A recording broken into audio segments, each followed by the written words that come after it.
अस्सलाम वालेकुम दोस्तों इस टाइम असा इस्लामपुरा जब्बर वैगन वाले अड्डे च हाँ। सारे ड्राइवर भरा बैठे साढ़े। साढ़ा भरा उमर, ये भी वैगन ड्राइवर है, बहुत अच्छे ड्राइवर हैं। नाल ही उस्ताद बदर साहब बैठे हैं जी, ये भी बहुत अच्छे बंदे हैं। नाल चौधरी इश्तियाक साहब बैठे हैं जी, राजा इश्तियाक। इन्होंने तलक आ जी खजूरी नाल, ये भी बहुत ही अच्छे बंदे और कारें तितरा शितरा नाल कारोबार करने। नाल ही साढ़े अड्डे ने मुंशी है चौधरी बशारत उर्फ पिनू, इन्होंने तलक इस्लामपुरा जबर नाल बुना जबर नाल। ये भी बहुत अच्छे बंदे हैं। और जी तुसा किरदार आ जाओ साढ़े यार राणा साहब जी आप खजूरी। अच्छा जी, बंदे तो बहुत अच्छे ठीक जनाब। फिर तितर लोगों की अन्ने लड़े असा की ना तितर दिता अन्ना ये बहुत अच्छे अल्लाह दी क्या जी राय साहब तुसा तितर नहीं अन्ना किया दिता नहीं दसो ना दिला दिता ना ठीक सा तितर ठीक है आज जन्ना आया पांच दिन होया किस तरह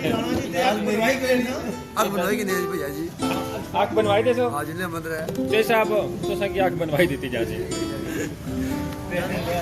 नजर बनवाई की नेज क्या है